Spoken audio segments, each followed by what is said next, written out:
अस्सलाम वालेकुम। कैसे हैं भाई आप लोग? खैरियत से हैं? ठीक ठाक है यार। मुझे तो ये आज पिंडी का और उसका इस्लामाबाद का मैच देख के ऐसा लग रहा है जैसे ये जो दो नई टीमें शामिल हुई और फिर मुल्तान सुल्तान को फिर से बेचा गया पीएसएल के ऑक्शन में। तो दो नई टीमों आने से मुझे ऐसा लग रहा है जैसे प्लेयर ही कम पड़ गए हैं भाई। मतलब कोई काम का प्लेयर मिला नहीं, मतलब ये दोनों नई फ्रेंचाइजीज को। मतलब मैं ऐसी I was just going through the team line-ups of the 8 franchises in the PSL, and while some of the franchises have really made some very good pickings, covering all bases, लेकिन कुछ ने तो कमाल मतलब यार सिलेक्शंस किए। मेरी तो बिल्कुल पल्ले नहीं पड़ा कि यार ये क्या सोच के आपने सिलेक्शन की। One of them is Rawalpindiz. ठीक है, आज फिर रावलपिंडीज मैच हार गई जी, और they lost by what you call it 7 wickets with 34 balls to spare. आपको पहले बैटिंग कराई गई, अच्छी बैटिंग पिच थी, कोई उसमें ऐसी कोई चीज़ नहीं थी जिस पर आप कहें कि हाँ जी यार बैटिंग पिच बड़ी ख़राब थी। 156 किया सिर्फ फॉर 7 विकेट्स। तो 156 तो यार कहाँ आप डिफेंड करोगे भाई, वो भी ऐसी बॉलिंग अटैक से जिसमें दम नहीं है, साफ सीधी बात है। और फिर मसला ये कि यार आप जब टीम सेलेक्ट करने जाते हो, जब आप मतलब डिसीजन मेकिंग कर रहे होते हो ऑक्शन में, तो आदमी हर चीज़ कवर करता है कि हमारे दो अच्छे फास्ट बॉलर्स हो, दो काम के स्पिनर्स हो, एक हार्ड हिटिंग ओपनर हो, पावर हिटर हो नीचे। ऐसा लगता है जैसे कोई होमवर्क ही नहीं हुआ। मतलब पिंडीज़ ने जो टीम सिलेक्शन की उसका नतीजा ये निकला है कि आज रिजवान साहब एक तो कप्तान है, तो वो इंसिस्ट कर रहे हैं कि जी मैं तो ओपनिंग करूंगा, चाहे कुछ भी हो जाए, टीम जाए भाड़ में, मैं ओपनिंग करूंगा जी, क्योंकि मैंने प्रूव करना है लोगों को कि मैं अभी भी T20 खेल सकता हूँ। हालांकि वो मतलब मुस्तकिल उसमें फेल हो रहा है। आज तीसरी दफ़ा जो है पिंडी मैच हार गया। इत्तेफाक आप देखेंगे इस PSL में पिंडी और हैदराबादी दो टीमें ऐसी हैं जो कि अपने तीनों मैचेस हारी हुई हैं। ठीक है ना, it's says something you know. अब Mohammad Rizwan, Yasir Khan coming to open. Yasir Khan को आई डोंट नो क्यों इतना हाईली रेट किया जाता है। आज मैंने पिछले अपनी वीडियो में कहा था कि ये बंदा सिर्फ ऑन साइड का प्लेयर है। आज वो ऑन साइड पे खेलते हुए ऑफ स्टंप पे गेंद बाहर जा रही है और वो ऑन साइड पे खेल रहा है और पॉइंट पे कैच आउट हो गया। यही होता है भाई। आप प्लेयर की क्या मतलब आप असेसमेंट करते हो यार? क्या हर प्लेयर जो रन्स करता है डोमेस्टिक क्रिकेट में क्या वो अच्छा प्लेयर होता है? मतलब क्या वो टेम्परामेंटली इतना स्ट्रांग, टेक्निकली इतना स्ट्रांग होता है कि वो हाई लेवल की क्रिकेट खेल सकता है? यही तो डिसीजन मेकिंग होती है। और होता क्या है, 17 dot balls were played in the first 5 overs by Pindiz यार। Then how do you expect to win in मतलब मॉडर्न डे T20 क्रिकेट में? आप 17 डॉट बॉल्स खेल रहे हैं, पावर प्ले में आपसे रन नहीं होके दे रहे हैं, आपकी विकेट्स गिर रही है। कामरान गुलाम को वन डाउन पे खिलाए जा रहे हैं यार। मतलब कामरान गुलाम अच्छा प्लेयर है, डोमेस्टिक का फर्स्ट क्लास का अच्छा प्लेयर है, ओडीआई का भी अच्छा प्लेयर है, लेकिन आप मुझसे ये कहें कि नहीं यार ये T20 का अच्छा प्लेयर है, नहीं है। ये नहीं है T20 का अच्छा प्लेयर भाई। ये T20 आजकल की जो T20 की रिक्वायरमेंट्स है, ये बंदा नहीं फिट इन होता है वन पे। 50 उसने आज किए लेकिन 128 की स्ट्राइक रेट पे, and when he needed to go all guns going नहीं कर पाएगा, उसके है ही नहीं वो एबिलिटी ना। अब आप इन कॉन्ट्रास्ट अगर आप देखें, अच्छा आज एक पिंडी सी खुश मतलब बदकिस्मती कि डैरिल मिचेल और सैम बिलिंग्स आए 4 और 5 में। मुझे लगता है इन्होंने भी सोचा कि यार अब हम कब तक इनको बचाते रहेंगे, बाढ़ में जाए। तो आज दोनों फेल हो गए। 19 की मिचेल ने, बिलिंग 7 करके आउट हो गया। मैं बार बार कह रहा हूँ कि भाई अब्दुल्ला फजल जो लड़का है, इसको ऊपर खिलाओ, इसको ऊपर खिलाओ। ये एक यंगस्टर है, अच्छा डैशिंग ओपनर है, बैटिंग करता है, लेफ्टी है, नहीं उसको नीचे ही खिलाए जा रहे हैं, 6 नंबर पे खिलाए जा रहे हैं। भाई इसको यासिर खान की जगह खिलाओ, इसको कामरान गुलाम की जगह खिलाओ। फिर आज इन्होंने इसको डेन फॉरेस्टर को खिलाया। इस बंदे ने कोई 44 किए 19 बॉलर पे, तो इसने कोई इज्जत रख ली अपने कैसे बोलते हैं पिंडीज़ की, वरना इनका बुरा हाल था पिंडीज़ वालों का। अब आप मतलब वो जो कहते हैं ना, एक यंगस्टर लिया है फास्ट बॉलर मोहम्मद आमिर खान, क्यों लिया है? पेस देख के लिया है, उससे समझ नहीं रहा भाई। PSL में वो इतने रन दे देता है कि कोई लिमिट ही नहीं है। दूसरा आमिर ले लो, वो अपना प्राइम से निकल चुका है भाई, आप कुछ भी कर लो। वो अब जब क्रिकेटर आके स्क्रीन पे बैठ जाए ना, तो आप समझ लोगे इसका अब काम हो गया, अब ये मतलब इसका टाइम नहीं है अब, ठीक है ना। लेकिन उसको फिर भी लिया, नाम पे लिया। मुझे ऐसा लगता है पिंडीज ने सिर्फ नाम पे प्लेयर्स लिए, जबकि इनकी थिंक टैंक में इतने बड़े बड़े लोग थे। उसके बावजूद यार आपको कोई यंगस्टर नज़र नहीं आया, आपको कोई मतलब समझ नहीं आई कि किसको लेना है। उसका नतीजा ये निकल रहा है कि टीम क्लिक ही नहीं होकर दे रही। They have a good leg spinner in Rishad Hussain, उसको इस्तेमाल करने नहीं आता रिजवान को।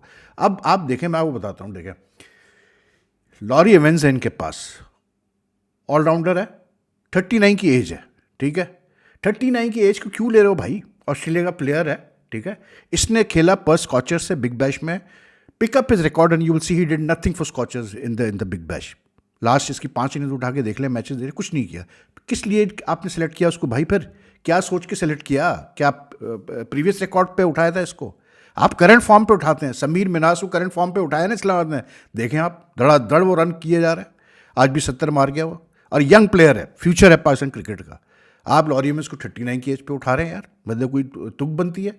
उसके बाद फिर ये डियान फॉरेस्टर, ये साउथ अफ्रीका का है, इसने भी कुछ नहीं किया, आज कर गया, बड़ी बात है, लेकिन ये भी, इसका भी कोई बैकग्राउंड ऐसा नहीं था कि जिस पे आप इसको ओवरसीज में पिक करते हैं, ठीक है। फिर एक इन्होंने कोई फवाद अली फास्ट बॉलर है, ये पिछला कराची किंग्स से भी खेला हुआ है, कराची किंग्स से भी खेला, तो इसने 5 गेम्स में 2 विकेटें हैं इसकी, शायद 2 या 3 विकेटें हैं। किस लिए आपने सेलेक्ट किया भाई? पाकिस्तान में और कोई आपको नज़र नहीं आया इसको लेने के अलावा? फिर 3 स्पिनर्स आपने रखे हुए हैं, मसूद कैसे बोलते हैं, साद मसूद रखा हुआ है, ये जो यंग प्लेयर है रिशाद हुसैन है, और आसिफ आफरीदी। अबे भाई खिलाओ ना तीनों को यार, तीनों अच्छे स्पिनर्स हैं, साद को खिलाओ ना। Saad Masood is a good player, अभी उसको वनडे इंटरनेशनल डेब्यू करवाया बांग्लादेश में, उसने अच्छी बैटिंग की यार, बॉलिंग भी बुरी नहीं करता है, सीने बॉल, ठीक है। खिलाओ तीनों स्पिनर्स को, तुम्हारे अगर फास्ट बॉलर नहीं चल रहे तो तीनों स्पिनर्स खिलाने में तुम्हें तकलीफ हो रही है यार। कोई प्रॉपर इनके पास हार्ड हिटिंग ओपनर नहीं है। आप एक्सपेक्ट करते हैं यासिर अली चल गया तो चल गया, जिस दिन उसका दिन होता है ऑन साइड पे लगते हैं शॉट तो लग गया, वरना भूल जाओ जी, कुछ नहीं होगा। इतनी बुरी टीम आपने सेलेक्ट की है तो भैया फिर यही होगा। हैदराबाद किंग्समैन ने भी यही हरकतें की हैं कि उल्टे सीधे सिलेक्शंस किए हैं बिगर सोचे समझे। मतलब यार मेरी तो समझ में नहीं आया कि ये ऑक्शन में बैठ के जो इनका ये इतना डाटा लेके बैठते हैं, सब करते हैं, क्या करते हैं। अभी मुल्तान सुल्तान देखें आप, मैं देख रहा, मैं हैरान था यार। मुल्तान सुल्तान ने 5 लेफ्ट आर्म स्पिनर्स पिक किए अपने स्क्वाड में, 5 लेफ्ट आर्म स्पिनर्स, जिसमें जैसे ये आपका क्या बोलते हैं, फैसल अकरम, मोमिन कमर, ठीक है, और शमसी, ये तीनों लेफ्ट आर्म रिस्ट स्पिनर्स हैं, और ये अरफात मिनास और मोहम्मद नवाज मतलब कैसे ऑर्थोडॉक्स लेफ्ट आर्म स्पिनर्स हैं। 5 लेफ्ट आर्म स्पिनर्स कौन सेलेक्ट करता है एक स्क्वाड में यार? किया है भाई मुल्तान सुल्तान ने। अब तक तो उनकी बचत हो रही है, कल हार गए थे मैच, लेकिन बचत अब तक हो रही है उनकी, क्योंकि उनकी टीम ज़रा थोड़ी सेटल लग रही है, लेकिन उन्होंने भी भंड मारे। फिर एक प्लेयर इन्होंने लिया है एतजाज़ हबीब खान, 29 का ये है, अननोन, मर्दान से ताल्लुक़ है, एक फर्स्ट क्लास खिला हुआ है। मैंने इसका T20 में जाके चेक किया कि भाई कुछ है, कुछ भी नहीं, कुछ भी नहीं यार। कैसे आ गया, क्यों आ गया? एक तो आजकल एक ये ट्रेंड बड़ा चला हुआ है कि जी केपी से और ट्राइबल एरिया से धड़ाधड़ प्लेयर आ रहे हैं। भाई प्लेयर चेक तो करो ना यार कि प्लेयर इस काबिल है कि PSL लेवल के टूर्नामेंट में खेल सकता है, नहीं खेल सकता। बस आपने आंख बंद करनी है और लेना है। मुझे तो लगता है इसको तो बहुत सारों को पता भी नहीं होता, इन्होंने प्लेयर्स को देखा भी नहीं होता यार, जिनको ये सेलेक्ट कर रहे होते हैं। किस लिए आप सेलेक्ट कर रहे हैं? ये एक अच्छा एक ये क्या बोलते हैं अपना, इसको लिया है इन्होंने, ये जो आज खेला है पिंडी की तरफ से, क्या नाम है इसका, ये जल्लाद करके, जल्लाद खान। अच्छा एक पुराना हमारा क्रिकेटर होता था फर्स्ट क्लास, वो तो लेफ्ट आर्म स्पिनर था, वो अच्छा ऑलराउंडर था। ये दूसरा जल्लाद है, ये कोई मतलब पंजाब से ताल्लुक़ है, ये अंडर 19 वगैरह में था शायद पहले था, फिर ही चला गया जिम्बाब्वे, ये लाहौर कलर्स के डेवलपमेंट प्रोग्राम में था, फिर ये जिम्बाब्वे चला गया, वहाँ कोई 50 ओवर्स प्रो का कोई टूर्नामेंट होता है, उसमें इसने 2 मैचेस में 7 विकेटें ले ली भाई, बस जी उस बेसिस पे सेलेक्ट हो गए वो। मतलब भाई क्या यार, कोई तुक तो बताओ कि क्या सोच के तुम लोग अपनी टीम बना रहे हो यार, कुछ तो बताओ। पिंडीज वालों ने ले लिया उसको जी। तो जब ऐसी सिलेक्शन करोगे भैया तो फिर धुर्रे ही पड़ना है आपको, तो धुर्रे पड़ गया आज, खूब मारा है भाई। Sameer Minhas is in excellent form भाई। और अच्छी चीज़ ये है, पता है मुझे इसकी लड़के बच्चे की चीज़ अच्छी लगती है कि ये दोनों एवरी डिपार्टमेंट में पक्का है, प्रॉपर एक बैट्समैन है, टेक्निक अच्छी है, डिफेंस अच्छा करता है, फ्रंट फुट पे अच्छा खेलता है, बैक फुट पे अच्छा खेलता है, टाइमिंग अच्छी है, ऑफ पे उतना ही स्ट्रांग है जितना ऑन पे है। He is got the shots, he is young now, he will take time to मतलब develop, he will have his failures also, but he is definitely a very good potential for what you call it Pakistan cricket. अच्छा मज़े की बात पता है क्या है, ये एक रमीज राजा के टाइम में एक वो जूनियर लीग कराई गई थी T20 की, I don't know, I will confirm this, लेकिन उसमें से भी कुछ प्लेयर्स निकले थे, उसमें से एक ये समीर मिनास था, ठीक है। अब ये बंदे ना 70 किए 36 गेंदों पे, 25 गेंदों पे इसने अपना 50 किया, 194 की स्ट्राइक रेट, 4 चौके और 7 छक्के, more than the strike rate and everything. It was the assurance with which he batted यार, इतने अश्योरेंस से बैटिंग करता है, फॉर्म लगी हुई है, पूरा फ़ायदा उठा रहा है फॉर्म का। और यही तरीका होता है भैया, फॉर्म का पूरा फ़ायदा उठाओ। मतलब इन्होंने चेस करते हुए लो टोटल चेस कर रहे हैं, इस्लामाबाद में वैसे ही पावर प्ले में 60 रन कर दी, ख़त्म कहानी। कॉन्वॉय ने कुछ नहीं किया, 6 पे आउट हुआ। ये फाइक को आज खिलाया इन्होंने, ये भी एक डोमेस्टिक का मतलब खेलता रहता है, 19 करके ये आउट हो गया 16 गेंदों पे। फिर हैदर अली ने 26 किए 16, लेकिन लाइक आई टोल्ड यू कि players like Haider Ali and all these guys who have been playing for a long time, ये आपका फ्यूचर नहीं है, भूल जाएं, चाहे कोई भी इनकी एज हो। मैच ख़त्म किया आके चैपमैन ने, इसने आते ही जो है रिशाद हुसैन को शुरू में ही जो है धड़ धड़ धड़ करके 3 चौके और 1 छक्के लगाया, और मैच वहीं ख़त्म कर दिया इसने। कोई मौका ही नहीं दिया कि कोई पिंडी समझे कि जी 3 विकेट हमने ले ली तो चलो जी हम जीत जाएंगे, कुछ कोई ऐसी कहानी नहीं। इसने ये जो आई थिंक इस्लामाबाद यूनाइटेड की जो सक्सेस थी, it was the first 6 overs. ये ग्लीसन ने बहुत अच्छी बॉलिंग की भाई, इसने ऐसा बोल्ड मारा है ना इसको, यासिर खान को तो इसने मतलब बाहर जाती हुई गेंद पे पॉइंट पे कैच निकलवा दिया, और रिजवान को इसने बड़ा प्यारा बोल्ड मारा है। Rizwan is like he is lost his touch, मतलब बाहर करते करते करते एकदम से अंदर लाया, रिजवान कवर ही नहीं कर पाया उसको। फिर इसका भी स्पेल अच्छा था, हिमायत का भी अच्छा था, तो शुरू में इन्होंने मतलब पकड़ लिया था इस्लामाबाद ने। तो Islamabad look to be a good side. Faheem ने भी अच्छा स्पेल किया, फ़हीम को सही इस्तेमाल कर रहा है शादाब।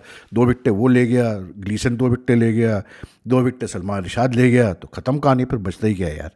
तो बात वही है कि यार आप अच्छी टीम सेलेक्ट करोगे, सही तरीके से खिलाओगे तो भैया आप जीतोगे। तो एनीवे, तो ये कहानी है भाई पीएसएल की जो सिलेक्शन है ना, मुझे ईमानदारी बात है ऐसा लगता है जैसे इनके कुछ प्लेयर थे नहीं इनके पास, ओवरसीज ले लो या लोकल ले लो, इसीलिए जो मिला लेके रख दिया। But some of the franchises have made some very good picks. I'll talk about them also in some other video, but 2 or 3 franchises have made some very good picks and you can see them. उनको team को देखो, आपको पता चल जाता है ये team बहुत तगड़ी टीम है। तो मतलब एनीवे, पिंडीज का मतलब बैड न्यूज़ फॉर पिंडीज सपोर्टर्स।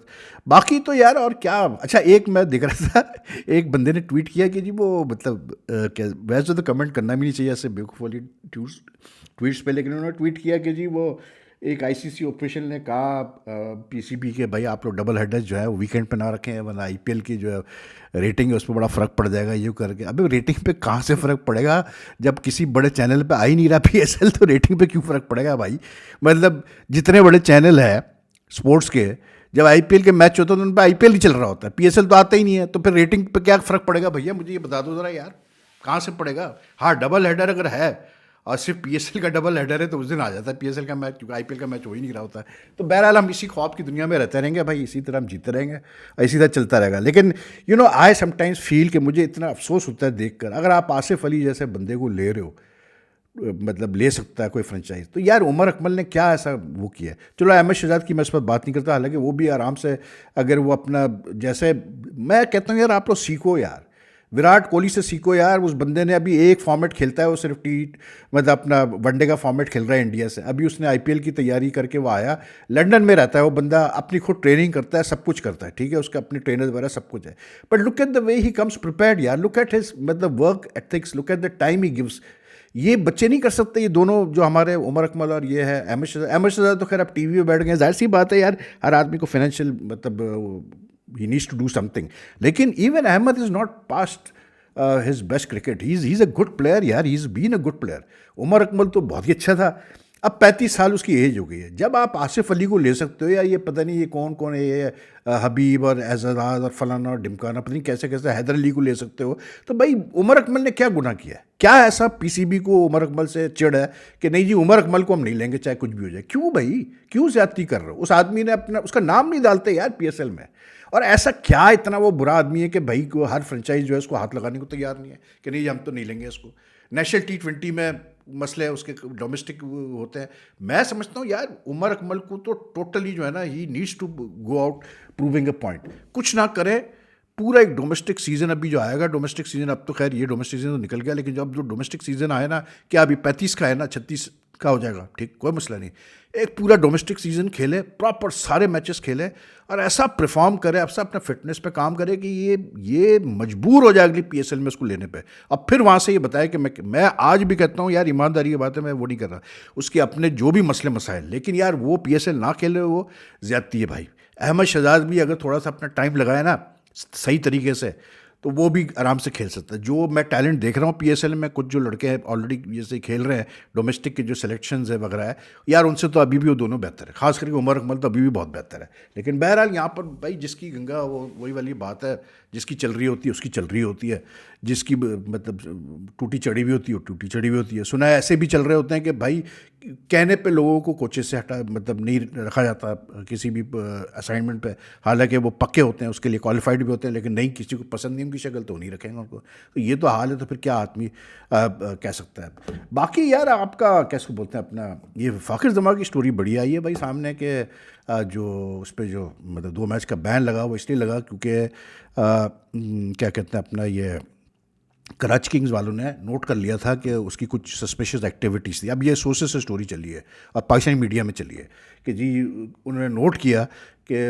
उसके गेंद जारी थी तो वो कुछ ज़रा सस्पिशियस तरीके से मतलब बिहेव कर रहा था। तो उन्होंने कराची किंग्स वालों ने क्या किया कि कन्वे कर दिया अपने मैनेजमेंट में डगआउट को कि भाई ज़रा इसको चेक करो। डगआउट में उन्होंने कन्वे किया जी फोर्थ एम्पायर को, और फिर फोर्थ एम्पायर के थ्रू मैच रेफरी को कि भाई हमें इस पर शक है, ठीक है। तो अपेरेंटली ऑन फील्ड एम्पायर्स को बताया गया कि भाई आप लोग थोड़ा ज़रा नज़र रखें इसके ऊपर। तो ऑन फील्ड एम्पायर नज़र रख रहे थे फ़कर जमा के ऊपर। तो जब वो लास्ट ओवर स्टार्ट होने वाला था तो जब एम्पायर ने चेक किया तो वो बॉल बाकायदा वो जो एविडेंस सामने आया है जिसकी वजह से उसका बैन के खिलाफ जो अपील थी फ़ाकर की वो भी रिजेक्ट हो गई। वो इसलिए क्योंकि वो बॉल की कंडीशन काफ़ी स्कफ्ड थी and they realized it was not done like it was done like it was not scuffed naturally because of hitting concrete and the sign boards and all. तो इसलिए बॉल चेंज की गई और इसीलिए उसको 2 मैच का बैन लगा। लेकिन मेरा सवाल वहीं खड़ा हुआ है, क्या फ़खर जमाही अकेला कसूरवार है या फिर जो है उसमें और लोग भी इन्वॉल्व थे? अब ये तो वक्त ही बताएगा बहरहाल। तो anyway, take care. If you like this video, like and share as much as you can. Your comments are welcome. Take care. अल्लाह हाफिज़।